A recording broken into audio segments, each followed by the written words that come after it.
Welcome back to GMA3, everybody. If you've been watching, you know that Robach and I were on assignment for the past week and a half, you could argue, of course, covering everything going on with Queen Elizabeth, all the mourning period for her, and the funeral as well. It was on Monday, and one person at that funeral was a woman who also found herself with the title of Queen at a pretty young age. Yes, Queen Rania of Jordan, along with her husband King Abdullah, honored the Queen in London and have now traveled here to New York for the UN General Assembly and other global events held this week here in this city. And we have the honor and the pleasure to have Her Majesty Queen Rania Al Abdullah of Jordan for a network exclusive interview. Your Majesty, thank you so much for being here. Thank you. It's such a pleasure to be back and to be having these face-to-face interviews again. It certainly is. I joked with you that we could all be jet lagged together as we go through this interview. But I do want to talk about the Queen. I know you were able to be there at her funeral, but you've called the Queen a partner for Jordan and a dear family friend. What made Queen Elizabeth II special to you? She really meant a lot to all of us. You know, she was a pillar of strength and stability, and when you look at her today, you see that there's a lot that political leaders can actually learn from her today.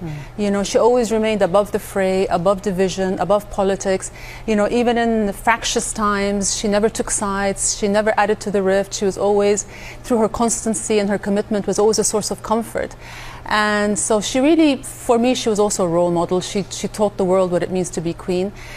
And what was really special, and I'm sure you guys felt that too, is being in London, even though it was a very sad time, it was also a very reassuring time, because you felt that not only was she a unifying force for her people in her lifetime, but she brought everyone together in her passing. I have never sensed that kind of sense of oneness, togetherness, sense of community among all those British people who were out there, you know, waiting for hours to see her and to pay their respects.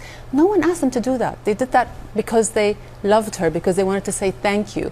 And in these divisive times that we live in, that was incredibly reassuring. You said this, world leaders can learn something from her. What would you like for world leaders in these times to learn from Queen Elizabeth? Well, when you look at her reign over 70 years, she never took her eye off the ball.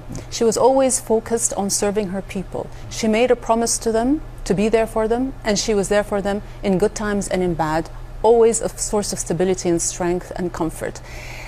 And nowadays, when you look at leaders, sometimes they're always focusing on the short term rather than the long term, on building their brand rather than, you know, making progress for the people. And we see a lot of, you know, populist rhetoric. So maybe a lot of times it's about popularity rather than principle. She was steadfast in keeping to her principles and her values, and never based her decisions on what would make her more popular in any given day. And I think there's something to be said about that kind of consistency, and, you know, just always remaining close to the things that you believe in. And it should be pointed out, you were just 28 yourself when you became queen, and I'm curious, you had someone, you mentioned she was a role model, Queen Elizabeth II, to look up to. Did she ever offer you any advice? Did you ever seek any advice from her? Yes, and I was saying earlier that she, you know, she's so humble that she wouldn't expect, you know, you to ask for her advice, but if you ask for it, she's very generous with it.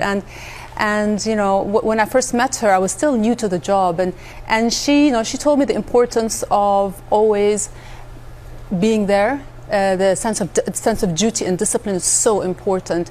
Paying attention to detail, you know, things don't just happen because they do. You have to be on top of things, and she was just always very, very kind in her, and always offered a guiding hand in general.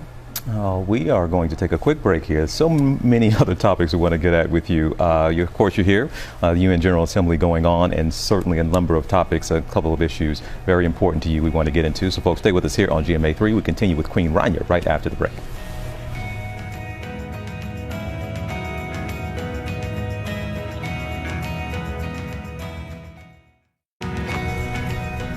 And welcome back, everybody. Her Majesty Queen Rania of Jordan remains with us here for a network exclusive here in studio with us. We talked a little bit about world leaders and what they can learn from Queen Elizabeth.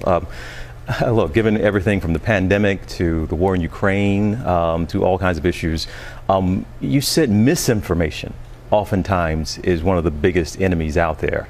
What do you mean by that, and how can we fight that misinformation, and who is perpetuating it? Right. Well, I think all of us on a daily basis are bombarded by so much information and news and changes happening at such a dizzying pace. And I think in the fog of this constant upheaval and information overload, we've all become susceptible and vulnerable to a communication landscape that really rewards outrage over honesty. And that's why I think misinformation is probably the most dangerous threat to our world today, because we have a lot of complicated challenges that we need to face. Like you said, pandemic, climate change, all these issues. And the goal of misinformation isn't just to misinform us. I think it is to influence our thoughts and our actions to the benefit and service of somebody else's political agenda. So the onus is on us to be very vigilant and to go that extra fact-checking mile before we adopt something as truth. And this misinformation has been so divisive, and you see it not just here in the United States, all over the world, how people are starting to divide into tribes.